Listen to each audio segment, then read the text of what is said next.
Hello, this is Sam Mihara. In my national talks throughout the country, I'm asked from time to time,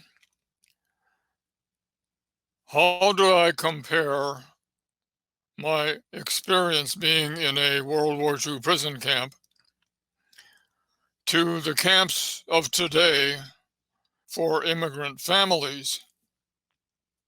And it's really a good question because I wanted to learn a lot more about today's prisons.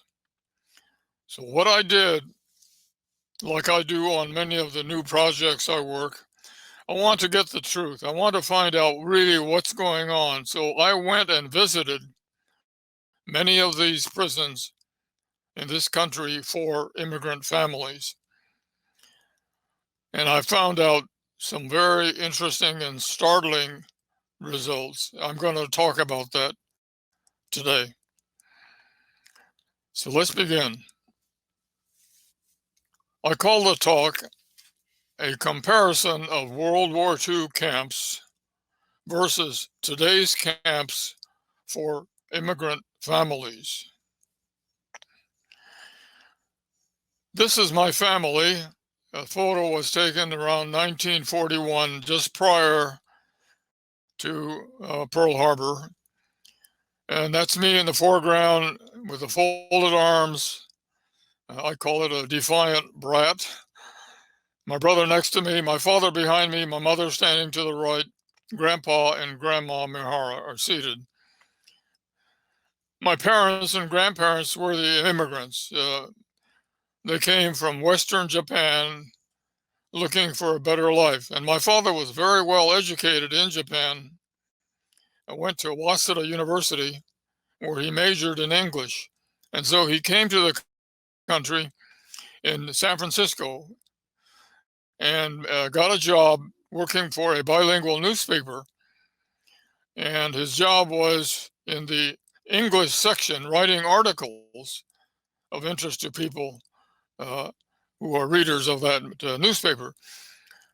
And he did very well. He became editor of the section, and we moved into a very beautiful house. When the picture was taken in a home about, it was around 1941, and very comfortable, 3-story Victorian in the heart of Japantown. It was comfortable until December the 7th, 1941.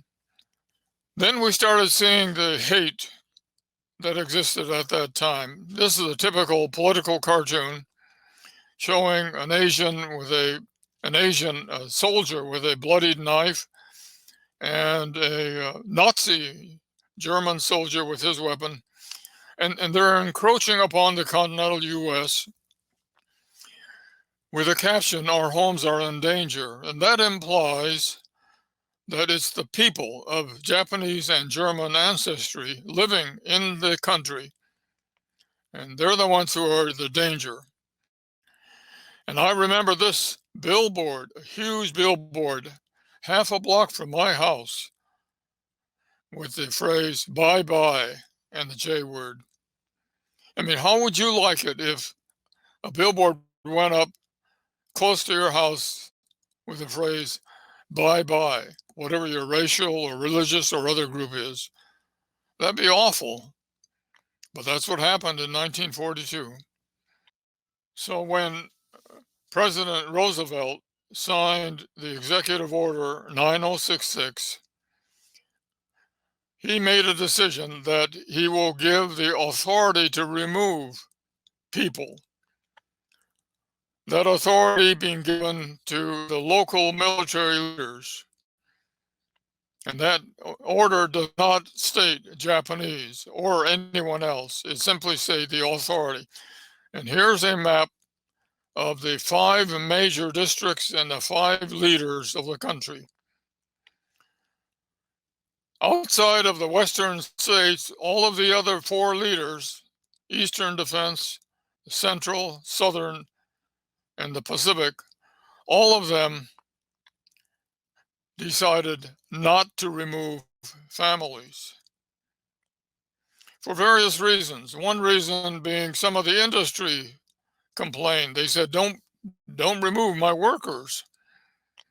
Some states said, we welcome Japanese to our states. In Hawaii, headed by Lieutenant General Emmons, he even stated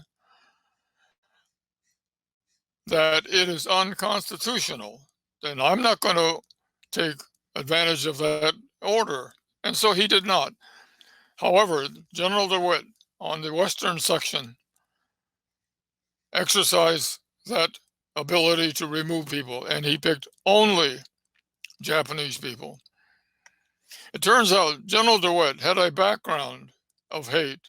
He learned about hate against Japanese when he served in Asia, and he learned about the brutality of the Japanese military during their campaign of expansion. So he came to this job knowing of his hate against a single race, and that's why he wrote authorized the removal of the Japanese. So we all got ready to go. This is a family in Northern California getting ready to go to the camps. You notice the kids are wearing dog tags. I remember my tag had my name, had my prisoner number. And all of us still have records in Washington of every piece of paper that was generated while we were in the camp. So after a temporary 3-month stay at a assembly center, in my case, I was at a place called Pomona, we boarded trains to go to our permanent camps, in which case our train went to Wyoming, northern Wyoming. And I remember that train had been running for 3 days and 3 nights, sitting on hard benches, eating cold sandwiches until we got to our destination. They never told us where we were going until we finally got off and I set foot at Heart Mountain. So here's a map of all the camps. Heart Mountain is the one in the middle in Wyoming. It's the only one in Wyoming. And it was selected because of characteristics that were needed. It had water, lots of water from Yellowstone. It had a railroad, which people needed in order to get there quickly.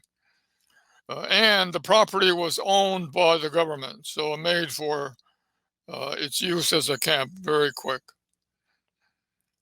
So here's a picture of the Heart Mountain. It is named after the mountain, shaped somewhat like a heart. And the government decided to build the camp. There was a large space in the foreground that was able to handle all of the barracks needed and all of the other facilities needed to support this camp. The camp was ringed by a large perimeter of a fence, a barbed wire fence. Had a guard tower in the foreground. You see one on top of the hill. There's another guard tower. There's nine of them. And I remember seeing in the tower the guards with a weapon. And I remember the barracks on the left. There were 450 barracks, tar paper covered. Here's a photo of my family in front of our barrack. That's me in a white shirt, my brother in a sweater, my mother on the left, and her 3 sisters, my aunts in the middle, and an uncle. And this was taken right in front of our barrack 1422C. I remember the toilets. It was embarrassing. Imagine 10 toilets, a line of 300 people waiting outside, and no partitions. If you were lucky to get in, you have to sit in one of the chairs, and you're looking at 9 people looking at you while you're doing your business. I remember the food at the start. If you look closely, you'll see bread. In front of this kid, he's eating potatoes, and the mother is eating a plate of pickled vegetables. Inside the pitcher, there was powdered milk. I swore off powdered milk ever since I went to camp. Notice that kid looking at you without anything in front of him. He knows better. He doesn't like this food, and so he didn't eat it. The winters were miserable. We experienced one of the coldest winters ever at Heart Mountain. It was minus 28 degrees that following February.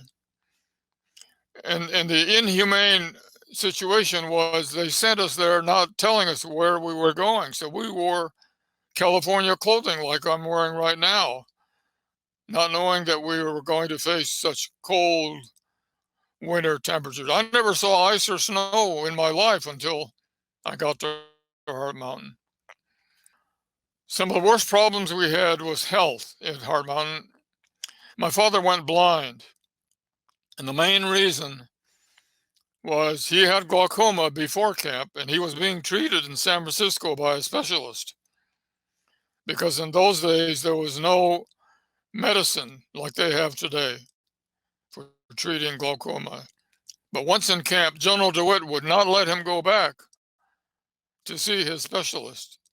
As a result, I watched my father go blind in the camp. But that wasn't the worst. Grandpa died in camp. He died a miserable death. I watched him in the hospital.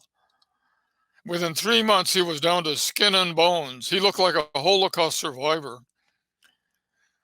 And I thought to myself, what really happened? And I studied his medical records. And I found out Grandpa was very poorly treated. There was no medical help who knew how to take care of cancer. So they were trying an experiment on Grandpa.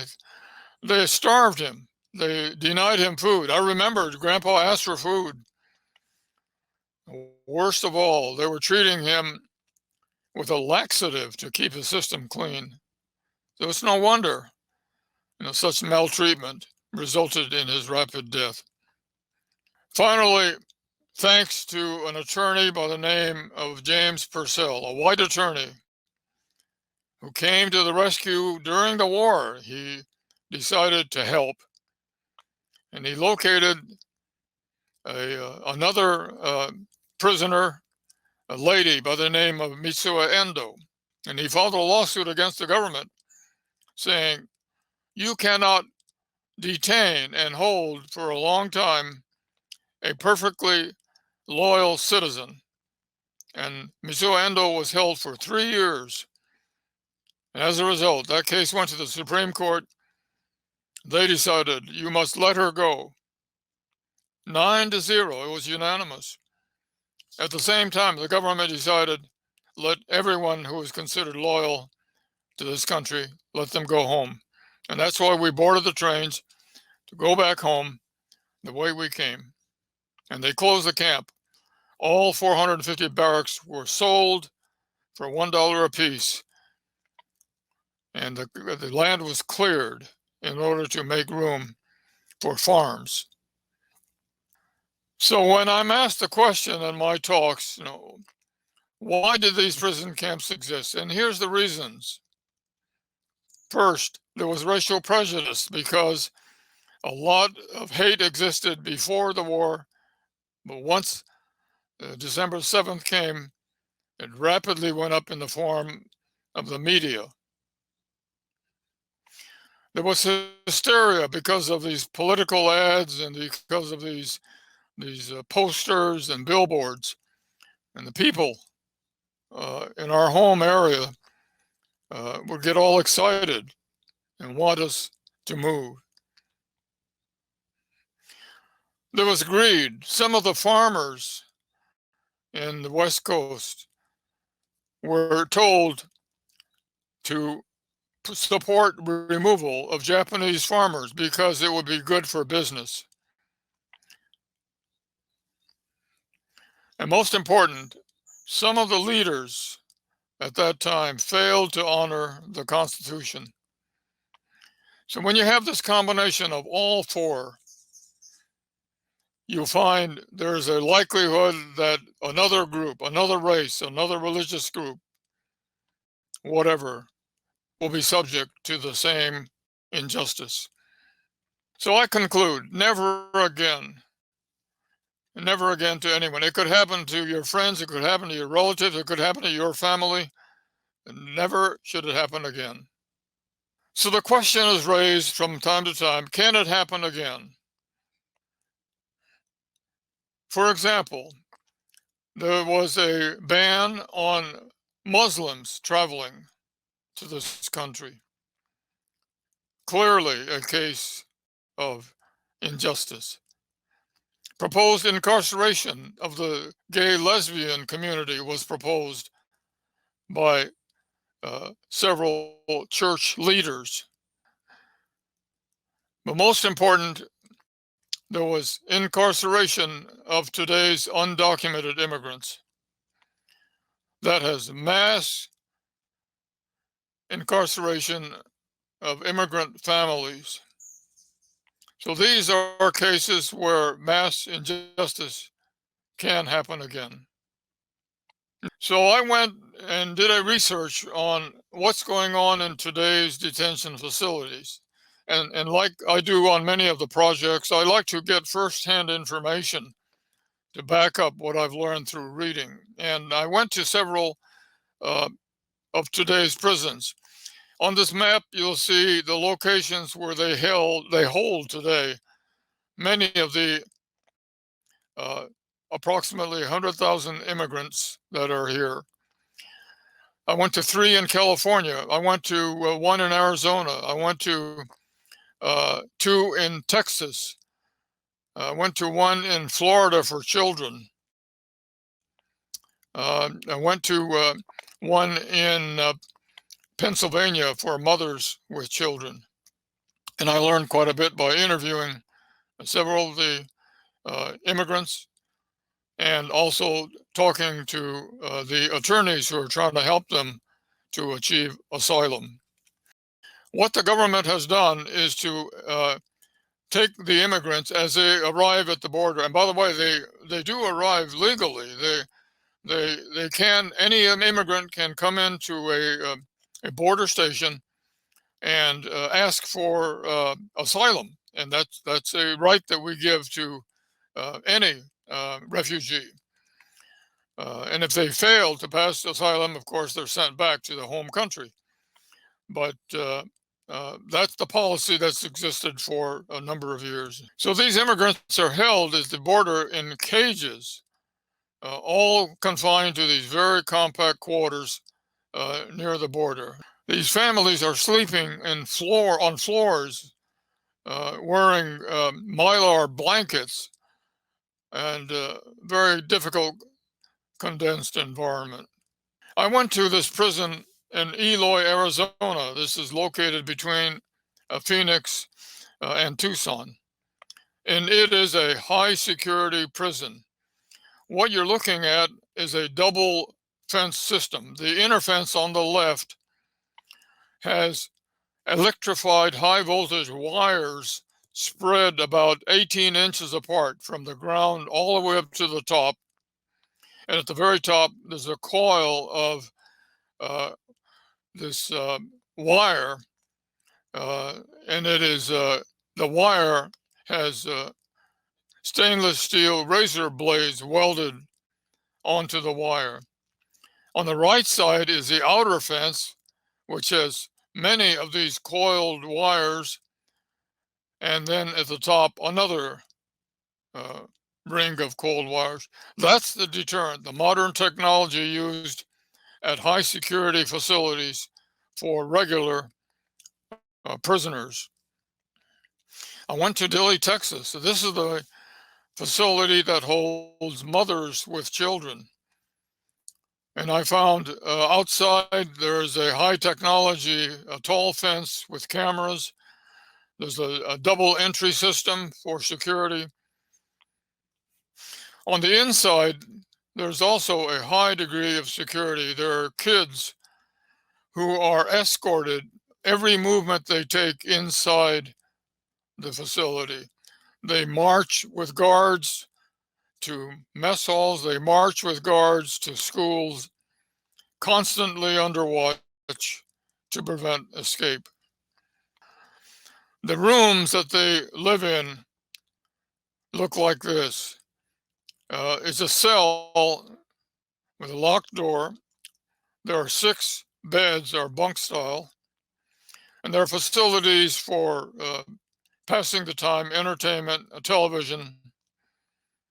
And I found out when the facility became crowded because there were more immigrants than expected, these rooms held up to 18 people, and they had to remove the extra facilities, the desks and the entertainment, to make room for more bunk beds to hold the people. Otherwise, they were sleeping on the floor. The worst case are those that are children only, or children that are separated from their adult guardians, and they're placed into a separate camp. And I learned quite a bit about what's going on at those facilities. So the problems exist with these detained immigrants. First of all, they're separating the families. They've had normal parents or guardians watching many of the children, and they separate them. I described the prison conditions, including the compact conditions, the very difficult security system. The housing was compact, the kids sleeping on floors. I heard many complaints about the food. In order to keep the cost low, they were fed high carbohydrate foods, either pasta or bread. I've heard many stories about medical problems. There's no regular medical professional on staff. There's a medical assistant who dispenses medicines for painkillers. But in many cases, the immigrants had to wait about a week before they were able to see a medical professional. The children, and especially in the children facilities with only children, they're not protected. They have no guardians and become very vulnerable. Next, there's human trafficking. I've learned that adults are trafficked in order to provide local labor to organizations in this country. I've also learned that some of the women are being trafficked for purposes in that industry.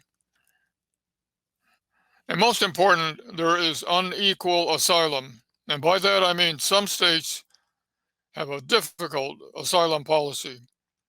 For example, in Arizona, over 90% of people who come in asking for asylum are rejected and they're sent back home to the home country. On the other hand, in places like New York City, it's just the opposite. 90% or more of those seeking asylum are granted, and therefore they are allowed to stay. So in a comparison summary, here are the main points. In World War II, we were denied the most basic civil rights. We were denied liberty, and we were denied justice, equal justice. That was the basis for our complaint. But today's immigrant camps, they're denied basic human rights. These are most fundamental humanitarian objectives that everyone has. There's an approach to the solution. There's a way to find a better solution. In the near term, there's one thing that they can do, and that is to stop separating the families. There's no need to separate existing families or separate a guardian from a young person. There's a need to quickly assign children, and they need to close the prisons for children. If you think about it, there's no need for imprisoning children. And more important is a need for a long-term solution. Here's an example of a long-term solution. If the home countries will create an environment where the people don't have to feel they have to run away, that would help solve the problem. Fortunately, the current administration, with the Vice President Kamala Harris visiting Central America, that's a start to that long-term solution, to try to find ways where the people don't feel they have to run away. And then therefore you don't need border fences. You don't need to build more camps. You don't need a high security system at the border. It'll be good for everyone in the long run if the people feel more comfortable by not having to run away. So these are some suggestions on way to solve the problem that I think applies from the lessons that we learned during our stay in the United States in the World War II camps. Well, thank you very much. I appreciate the opportunity to give you some information about my recent work. Appreciate it. If any of you are interested, please contact either me or others on the program, and I'd be happy to help you out, provide more information, provide some information about the program and the work that I'm doing. Thank you. Thank you very much.